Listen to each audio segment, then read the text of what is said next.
नमस्कार साथियों, प्रीमियर आधार IAS academy के यूट्यूब चैनल पर आप सभी का बहुत बहुत स्वागत है। आज के इस वीडियो लेक्चर पर हम आगामी एडीओ भर्ती परीक्षा के लिए एक बेहद महत्वपूर्ण टॉपिक पर चर्चा करने वाले हैं, जो कि ग्रामीण विकास के सिलेबस के अंतर्गत में मनरेगा चैप्टर पर आधारित होगा। और जैसा कि आप सभी को पता होगा कि ग्रामीण विकास का जो आपका सिलेबस है, इसके अंतर्गत मनरेगा जो टॉपिक है वे बेहद महत्वपूर्ण है, न केवल समझने की दृष्टि से बल्कि अंकों की दृष्टि से। मतलब यहाँ से कम 4 से 5 या उससे ऊपर नंबर के भी प्रश्न आपको एग्जाम में देखने को मिलेंगे। और आज की इस वीडियो में हम उस टॉपिक पे बात करने वाले हैं मनरेगा के अंतर्गत में, जिसके संबंध में ना तो अभी तक ऑनलाइन पोर्टल पे मतलब ऑनलाइन माध्यम पे कुछ कंटेंट उपलब्ध है और ना ही पुस्तकों में उपलब्ध है। इसके लिए हमारी ओर से काफ़ी मेहनत की गई है और मैं आप लोगों से ऐसी उम्मीद करूंगा कि आप लोग इस वीडियो को लास्ट तक देखेंगे, क्योंकि ये बेहद इंपॉर्टेंट है और इसकी पूरी संभावना है कि ये जो हम क्लास देखने वाले हैं यहाँ से आपको आगामी एग्जाम में प्रश्न देखने को मिलेंगे। और उससे भी अधिक महत्वपूर्ण बात यह है कि यह जो क्लास होगी ये पूरी की पूरी बाइलिंगुअल होगी। मतलब जो इसका कंटेंट होगा वो ना केवल हिंदी माध्यम में होगा, साथ में क्या है पूरा का पूरा वह अंग्रेजी माध्यम में भी होगा। क्योंकि मैं लगातार देख रहा हूँ बाजार में या ऑनलाइन स्टडी के लिए कहीं भी टोटली इंग्लिश मीडियम में कंटेंट उपलब्ध नहीं है। बच्चों को बहुत कुछ टर्मिनोलॉजी में दिक्कत हो रही है। तो हमारी पूरी कोशिश है कि आज से आने वाले जब तक कि आपका एग्जाम नहीं हो जाता है, उन सभी महत्वपूर्ण विषयों पर हम चर्चा करेंगे। और सारी की सारी हमारी चर्चा दोनों ही माध्यम में होगी, इंग्लिश और अंग्रेजी दोनों ही माध्यम में होगी। तो चलिए बिना किसी देरी के अपनी क्लास को स्टार्ट करते हैं और देखते हैं कि आज का टॉपिक क्या है। आज हम बात करने वाले हैं मनरेगा के अंतर्गत में ग्रामीण विकास विभाग के अंतर्गत जो आपका मनरेगा टॉपिक आता है, इसमें ग्राम पंचायत स्तर पर कौन कौन से प्रमुख अधिकारी होते हैं। तो उन अधिकारियों को हम क्रम के अनुसार क्रम वाइज एक एक करके उनको समझेंगे। और सबसे पहले जिस अधिकारी की आपस में बात आती है, जैसा कि आपको दिखाई दे रहा होगा, हम बात कर रहे हैं, देखिए ग्राम पंचायत स्तर पर प्रमुख पदाधिकारी। देखिएगा जो हमारे पंचायती राज होता है इसमें 3 स्तरीय होते हैं। सबसे पहला होता है ग्राम पंचायत, दूसरा होता है जनपद और तीसरा होता है जिला पंचायत। तो सबसे पहले यहाँ ध्यान रखने वाली बात यह है कि यहाँ बात की जा रही है ग्राम पंचायत स्तर पर, at the level of GP gram panchayat. तो सबसे महत्वपूर्ण यह है यहाँ पास में ना तो ब्लॉक स्तर की बात की जा रही है और ना ही जिला पंचायत स्तर की बात की जा रही है। पहली महत्वपूर्ण बात। दूसरा कि कौन कौन से अधिकारी होंगे, तो देखिएगा ग्राम रोजगार सहायक, जिसे हम कहते हैं रोजगार गारंटी सहायक। मतलब ये दोनों ही नाम क्या है, एक ही है, ग्राम रोजगार सहायक या रोजगार गारंटी सहायक। इसे हम कहते हैं ग्राम रोजगार सहायक या एम्प्लॉयमेंट गारंटी असिस्टेंट। और दूसरा जो महत्वपूर्ण अधिकारी है वह है मैट या हम कहेंगे कार्यस्थल पर्यवेक्षक, मैट और वर्क साइट सुपरवाइजर।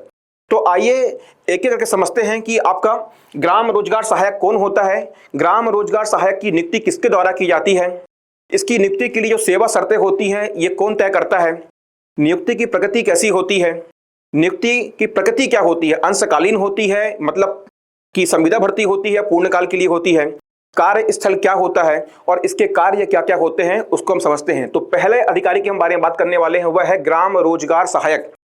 और मैं आपको गारंटी दे रहा हूं कि जो हम आज चर्चा करने वाले हैं यह आपको कहीं भी आसानी से उपलब्ध नहीं होगा। तो क्लास को आप आराम से पढ़िएगा, कॉपी पेन लेकर साथ में बैठिएगा। कुछ महत्वपूर्ण जानकारी है जो मैं आपको इस पीडीएफ के अलावा बतलाऊंगा, उसको आपको नोट कर लेना है।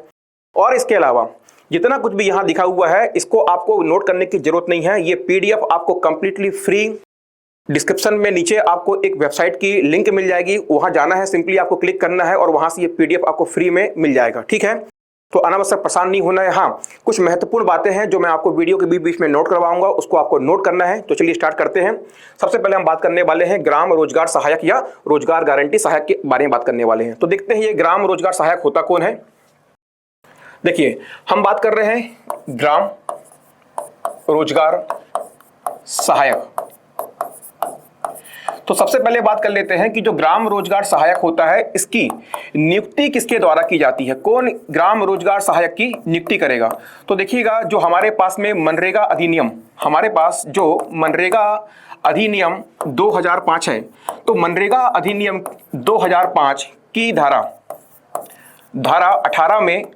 18 में उल्लेख किया गया है कि राज्य सरकार के पास में यह अधिकार होंगे कि वह मनरेगा योजना के अंतर्गत कार्यक्रम के संचालन के लिए जो प्रोग्राम ऑफिसर होता है, रोजगार या कार्यक्रम अधिकारी होता है, या इसके अलावा जिला कार्यक्रम समन्वयक जिसे हम कहते हैं डिस्ट्रिक्ट प्रोग्राम कोऑर्डिनेटर मतलब डीपीसी, तो प्रोग्राम ऑफिसर या डीपीसी की सहायता करने के लिए अन्य अधिकारियों की या तकनीकी सहायकों की नियुक्ति कौन करेगा? राज्य सरकार करेगी। तो ये शक्ति किसके पास में है? यह है जो शक्ति है वह है राज्य सरकार के पास में। और इसका उल्लेख कहाँ है? इसका उल्लेख है मनरेगा अधिनियम की धारा 18 में। नियुक्ति कौन करेगा? राज्य सरकार करेगी। आइए इसके बाद में देखते हैं कि जो नियुक्ति है, ये तो आपने देख लिया कि नियुक्ति करेगी राज्य सरकार। इसके अलावा जो नियुक्ति है, नियुक्ति के लिए सेवा शर्तें मतलब ग्राम रोजगार सहायक के लिए जो नियुक्ति की जाएगी, इसमें सेवा शर्तें क्या होंगी और ये कौन तय करेगा? सेवा की जो शर्तें होंगी ये कौन तय करेगा? तो देखिएगा, जो सेवा शर्तें हैं वो तय करेगा स्टेट एम्प्लॉयमेंट गारंटी काउंसिल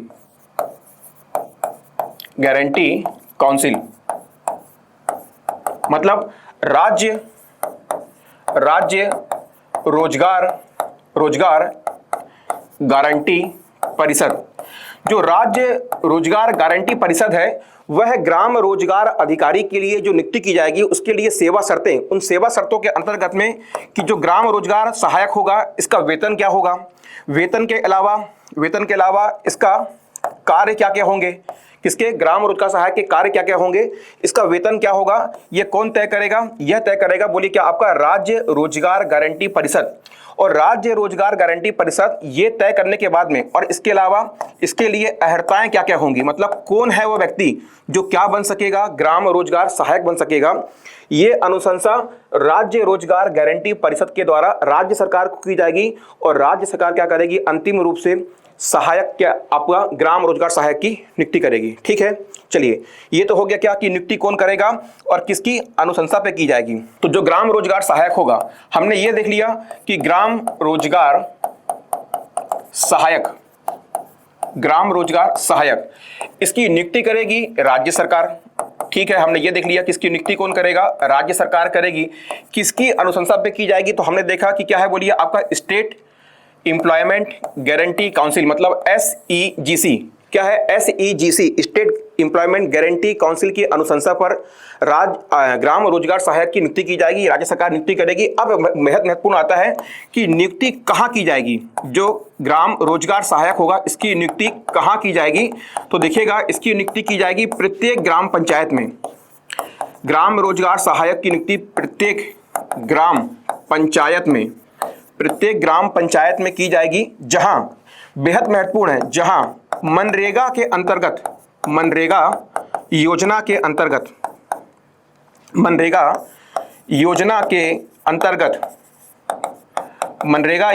अंतर्गत कार्य किया जाना हो। देखिएगा, बेहद महत्वपूर्ण बात है आपके लिए। क्या बता रहा है कि नियुक्ति करेगी राज्य सरकार। कौन करेगा? किसकी अनुशंसा पे करेंगे? तो स्टेट एम्प्लॉयमेंट गारंटी काउंसिल की अनुशंसा पे करेंगे।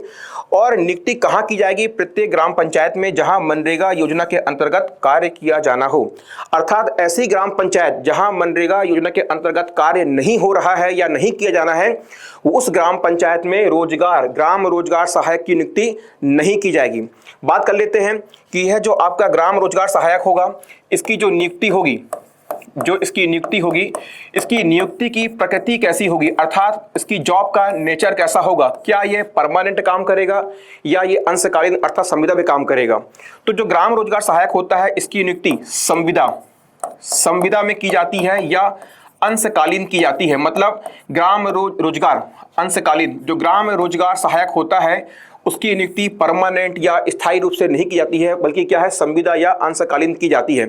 क्योंकि जिस ग्राम पंचायत में मनरेगा के अंतर्गत में कार्य नहीं किया जाना है, वहां पास में जब इसका कार्य ही नहीं होगा तो नियुक्ति क्यों करेंगे? और दूसरा, जहां कार्य नहीं होगा वहां नियुक्ति नहीं होगी और इसका वेतन कहां से आता है? यह मनरेगा योजना के अंतर्गत में जो केंद्र सरकार के द्वारा अंशदान होता है उसमें से जो 6% प्रशासनिक व्यय में खर्च होता है उसी 6% में से क्या है, ग्राम रोजगार सहायक के लिए वेतन को निकाला जाता है। ठीक है, तो जहां जिस ग्राम पंचायत में मनरेगा योजना के अंतर्गत कार्य नहीं किया जाएगा वहां ग्राम रोजगार सहायक की नियुक्ति नहीं की जाएगी। ये तो क्या हो गया इसकी प्रकृति, मतलब क्या है, जॉब का नेचर। अब बात कर लेते हैं इसकी अर्हताएं कि कौन व्यक्ति होगा जो क्या बन सकेगा, ग्राम रोजगार सहायक बन सकेगा। तो सबसे पहला और महत्वपूर्ण वह व्यक्ति क्या है, 12वीं पास होना चाहिए। मतलब क्या है, 10+2 का मतलब क्या है, वह व्यक्ति 12वीं पास होना चाहिए। सेकंड नंबर का होगा इसमें इंपॉर्टेंट, उसकी न्यूनतम आयु 18 वर्ष, न्यूनतम आयु 18 वर्ष और अधिकतम आयु 35 वर्ष तक होनी चाहिए। मतलब 18 वर्ष से कम आयु का ना हो और 35 वर्ष से अधिक आयु का ना हो। तीसरी बात करते हैं, वह मतलब कौन, जो क्या है ग्राम रोजगार सहायक बनने वाला है, वह है ग्राम पंचायत का स्थानीय निवासी होना चाहिए, स्थानीय निवासी होना चाहिए। और चौथा और महत्वपूर्ण, उस व्यक्ति का जो क्या है ग्राम रोजगार सहायक बनने वाला है, उस व्यक्ति का उस ग्राम पंचायत की मतदाता सूची में नाम होना चाहिए। तो यह 4 महत्वपूर्ण अर्हताएं हैं किसके लिए, ग्राम रोजगार सहायक के लिए। पहला 12वीं पास होना चाहिए, दूसरा 18 वर्ष न्यूनतम आयु और मैक्सिमम आयु कितनी होगी, बोलिए 35 वर्ष। तीसरा होगा वह ग्राम पंचायत का स्थानीय निवासी और उस ग्राम पंचायत की मतदाता सूची में क्या उसका नाम होना चाहिए। तो ये क्या हो गया, ग्राम रोजगार सहायक के बारे में किसकी नियुक्ति कौन करेगा, नियुक्ति की अनुशंसा कौन करेगा, नियुक्ति कहाँ की जाएगी, नियुक्ति के लिए अर्हताएं क्या होंगी और नियुक्ति की प्रकृति क्या होगी। तो यहाँ से अपन ने समझ लिया कि ग्राम रोजगार सहायक के पद के बारे में। अब बात समझते हैं, देखते हैं आगे कि ग्राम रोजगार सहायक के कार्य क्या क्या होंगे। तो चलिए देखते हैं। सबसे पहले आते हैं, देखिए ग्राम रोजगार सहायक की जिम्मेदारियां। तो GRS मतलब क्या है, ग्राम रोजगार सहायक। तो बात करते हैं जो आपका GRS है अर्थात ग्राम रोजगार सहायक, पंजीकरण की प्रक्रिया की देखरेख। मतलब क्या है, जो व्यक्ति क्या करेंगे, जॉब के लिए आवेदन करेंगे मनरेगा योजना के अंतर्गत, उनका पंजीकरण करेगा। जॉब कार्ड का वितरण, मतलब क्या है, डिस्ट्रीब्यूशन ऑफ जॉब कार्ड्स। ठीक है, बोलेगा नौकरी के आवेदनों के विरुद्ध दिनांकित रसीदों का प्रावधान। मतलब जिस तारीख को व्यक्ति ने क्या किया है, रोजगार पाने के लिए आवेदन किया है, उसको उसी दिनांक की रसीद देना। ठीक है, इसके बाद में बात करते हैं, अगला पॉइंट आ रहा है आवेदकों को काम का आवंटन आदि। फिर बोल रहा है ग्राम सभा की बैठकों, सामाजिक लेखा परीक्षा और रोजगार दिवस की सुविधा प्रदान करना। ठीक है, अगला कार्य क्या बोल रहा है, कार्यस्थल पर निर्धारित मस्टर रोल में प्रतिदिन श्रमिकों की उपस्थिति दर्ज करना, या तो स्वयं या मेट के माध्यम से। मतलब या तो यह कार्य स्वयं करेगा, कौन सा बोलिए, आपकी अटेंडेंस को भरना किसमें, मास्टर रोल में, और या तो क्या करेगा, इसके नीचे जो उसका सहायक होता है वह होता है मेट, उसको भी हम आगे देखने वाले हैं। या तो वह स्वयं करेगा और या तो मेट के माध्यम से करवाएगा। ठीक है, इसके बाद में आगे देखते हैं, यह सुनिश्चित करना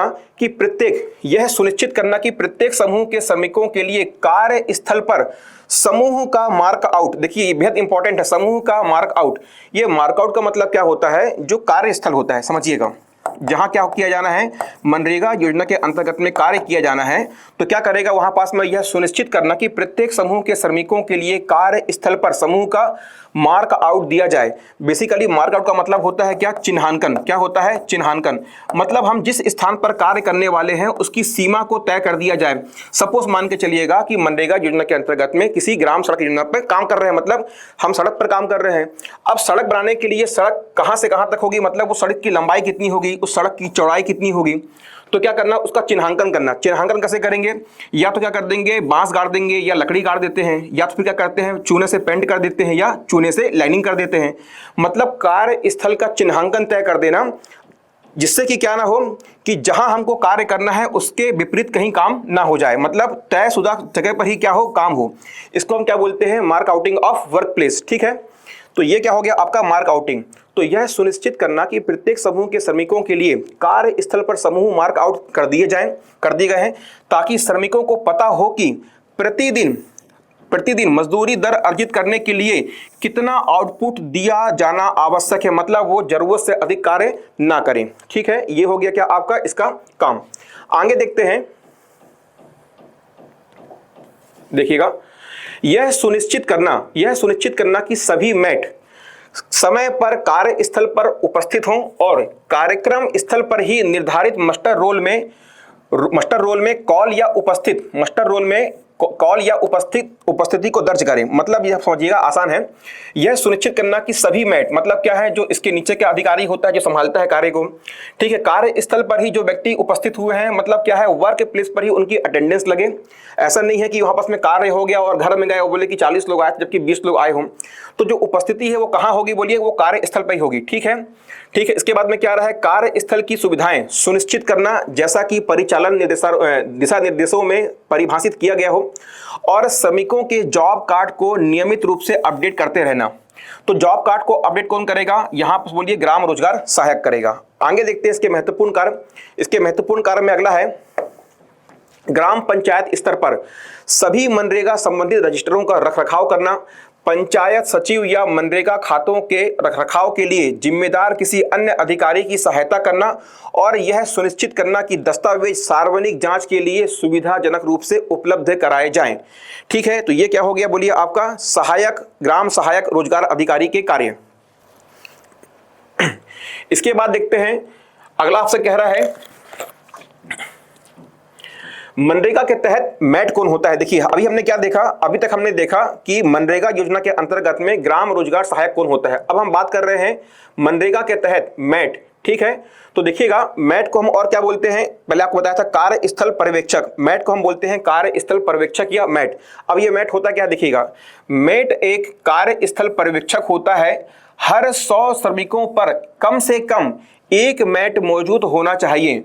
मैट के रूप में काम करने वाला व्यक्ति एक ही समय में एक ही मनरेगा कार्यस्थल पर श्रमिक नहीं होना चाहिए। मतलब यह है कि 100 मनरेगा मजदूरों के बीच में एक मैट होना आवश्यक है, और वह जो मैट होगा वो एक ही समय पे दोनों बार काउंटिंग नहीं, मतलब एक समय पे वो या तो मैट होगा और या तो क्या होगा, वो आपका मजदूर होगा। कहने का मतलब ये है कि एक ही समय पे वो मैट भी नहीं होगा और मजदूर, ये दोनों एक समय पे नहीं हो सकता। मतलब एक ही टाइम पे एक व्यक्ति क्या है, एक ही कार्य करेगा, या तो मजदूर के रूप में कार्य करेगा और या तो मैट के रूप में कार्य करेगा। यहां से एक बात और स्पष्ट होती है कि जो यहाँ पास मनरेगा अंतर्गत में जो मजदूर होता है वही क्या होगा, मैट बनने के लिए सक्षम होगा। क्यों, वो यहाँ पास देखिए क्या आपसे बोल रहा है, बड़ा स्पष्ट कर रहा है। क्या बोल रहा है कि मैट 100 श्रमिकों पर कम से कम एक मैट मौजूद होना चाहिए। मैट के रूप में काम करने वाला व्यक्ति एक ही समय में एक ही मनरेगा कार्यस्थल पर श्रमिक नहीं होना चाहिए। ठीक है, तो मतलब जो व्यक्ति श्रमिक हो सकता है मनरेगा योजना के अंतर्गत में, जो व्यक्ति मजदूर या श्रमिक होने का पात्र है वह मैट होने का भी पात्र होगा। ठीक है, तो जो पात्रताएं किसकी होती हैं, जो पात्रताएं होती हैं एक मनरेगा मजदूर के लिए, वही पात्रताएं किसके लिए होती है, मैट के लिए भी होती हैं। इसके अतिरिक्त भी कुछ पात्रताएं होती हैं, उनको भी आगे देखते हैं। तो आइए इसके बाद देखते हैं मैट के लिए चयन का मानदंड क्या होता है, मतलब किस व्यक्ति को हम मैट बना सकते हैं। तो मैट का चयन सुप्रचारित पारदर्शी मानदंडों के आधार पर किया जाता है, और सबसे योग्य महिला परिवारों और दिव्यांगों को वरीयता दी जा सकती है। मतलब यदि किसी व्यक्ति का मैट के रूप में चयन करना है तो प्राथमिकता किसको मिलेगी, महिला को मिलेगी। ओके, आगे देखते हैं, मैट अधिमानतः मतलब क्या है, अधिकतर एक शिक्षित महिला श्रमिक होनी चाहिए। मतलब होनी चाहिए, यदि नहीं है तो भी बन जाएगा, लेकिन क्या है, ऐसा माना गया है कि क्या है, एक शिक्षित महिला श्रमिक होनी चाहिए जिसने पिछले चालू वित्तीय वर्ष में मनरेगा में एक श्रमिक के रूप में कम से कम 50 दिन काम किया हो। बेहद महत्वपूर्ण है आपके एग्जाम के लिए कि कौन व्यक्ति मैट बन सकता है। सबसे पहला क्या है, 100 श्रमिकों के बीच में एक मैट होगा। कौन बनेगा, वह व्यक्ति बन सकता है, या तो क्या हो, सबसे पहले प्राथमिकता किसको मिलेगी, महिला को मिलेगी या दिव्यांग को मिलेगी, वो क्या बनेगा, आपका मैट बनेगा। इसके अलावा पात्रता क्या है, शिक्षित महिला श्रमिक होना चाहिए। यदि नहीं भी होगा तो भी बन जाएगा, लेकिन प्राथमिकता क्या है, शिक्षित महिला श्रमिक होना चाहिए। और ये जो भी व्यक्ति मैट बनेगा उसके लिए अनिवार्य शर्त यह है कि वह पिछले चालू वित्तीय वर्ष में मनरेगा योजना के अंतर्गत में कम से कम 50 दिन काम किया हो। सबसे इंपॉर्टेंट है, नोट कर लीजिएगा। ठीक है, चलिए आगे देखते हैं इसके बाद में कि मैट को भुगतान किस प्रकार से किया जाएगा और कौन करेगा। तो मैट को कुशल कर्मचारी के समान वेतन दिया जाएगा। समझिएगा, बेहद इंपॉर्टेंट है। मतलब जो भुगतान किसका होना है आपका, बोलिए, मैट को कुशल कर्मचारी के समान वेतन दिया जाएगा। देखिएगा, यहां से क्या है कि जो आपका मैट, जो हमारे मनरेगा योजना के अंतर्गत में जो आप मजदूर होते हैं या श्रमिक होते हैं, उनको जो प्रतिदिन का वेतन मिलता है वही वेतन किसको मिलेगा, वही वेतन मिलेगा मेट को। ठीक है, ये इंपॉर्टेंट है। मेट की जिम्मेदारियां, मतलब मेट के कार्य क्या क्या होंगे उनको देखते हैं। तो इसमें से सबसे महत्वपूर्ण होता है, देखिए मेट की जिम्मेदारियां क्या क्या होंगी। कार्यस्थलों की निगरानी करना, मतलब supervise work site. Muster roll में दैनिक उपस्थिति दर्ज करना, record daily attendance in muster roll. बेहद इंपॉर्टेंट है ये। ठीक है, एक एक पॉइंट इंपॉर्टेंट है। कार्यस्थलों की निगरानी करना, मस्टर रोल में दैनिक उपस्थिति मतलब क्या, अटेंडेंस को दर्ज करना। काम शुरू करने से पहले कार्यस्थल पर मार्क आउट कर देना। मैंने आपको पहले ही बताया ना कि जहां काम किया जाना है वहां उस कार्य क्षेत्र की सीमा को पहले ही तय कर देना कि भाई रोड बननी है तो इसी बीच में बननी है, कुआं खोदना है तो उसकी मार्किंग कर दो, पहले से तालाब खोदना है तो उसकी मार्किंग कर दो। विदाउट मार्किंग मतलब बिना मार्क आउट के कार्य को नहीं किया जाएगा और जिम्मेदारी किसकी होगी, मेट की होगी। आगे देखते हैं, दिन में क्या बोल रहा है, दिन के अंत में माप लेना, मतलब एक दिन के अंत में कितना कार्य किया गया है उसको भी कहा मस्टर रोल में इंटर करना। आगे देखते हैं, जॉब कार्ड में प्रविष्टियां अपडेट करना। ठीक है भाई, जॉब कार्ड के लिए आवेदन की सुविधा प्रदान करना और उन्हें जीपी मतलब क्या है, ग्राम पंचायत में। इंपॉर्टेंट है, देखिएगा, जॉब कार्ड के लिए आवेदन की सुविधा प्रदान करना और उन्हें ग्राम पंचायत, जीपी का मतलब क्या है, ग्राम पंचायत में जमा करना। इसके बाद देखते हैं, व्यक्तिगत श्रमिकों या मजदूरों के लिए, व्यक्तिगत श्रमिकों या मजदूरों के समूहों से काम की मांग की सुविधा प्रदान करना, जीपी में जमा करना। यहां जीपी में मतलब है ग्राम पंचायत। ओके, जमा करना, पावती के रूप में दिनांकित रसीद प्राप्त करना, जीपी में कार्यों की सहभागितापूर्ण पहचान की सुविधा प्रदान करना, सुनिश्चित करना कि उसके श्रमिकों के समूह में कोई मुफ्त सवारी ना हो। मतलब समझिएगा, यदि कार्यस्थल पर सवारी को लेकर जाया जा रहा है तो ये ध्यान रखना कि भाई उसमें कोई फोकट में आके तो नहीं बैठ गया है। ठीक है, ये कौन देखेगा, मेट देखेगा। बाद में बात करते हैं अंतिम में, जीआरएस को भरे हुए मस्टर रोल जमा करना। जीआरएस कौन होता है, ग्राम रोजगार सहायक। यहां पास में क्या बात कर रहा है, जीआरएस मतलब ग्राम रोजगार सहायक को भरे हुए मस्टर रोल जमा करना। तो मस्टर रोल कौन अपडेट करेगा, मेट करेगा और किसको देगा, ग्राम रोजगार सहायक को देगा। तो ये क्या हो गए, ये हमारे हो गए ग्राम रोजगार सहायक, ग्राम रोजगार सहायक और इसके बाद में मेट के कार्य।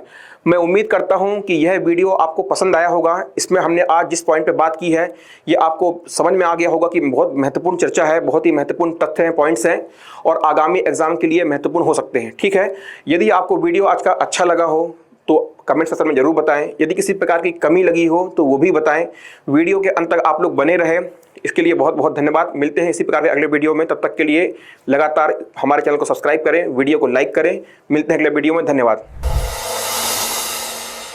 डियर व्यूअर्स, अपने एग्जाम की तैयारी को और बेहतर करने के लिए हमारे चैनल को लाइक, शेयर और सब्सक्राइब करना न भूलें।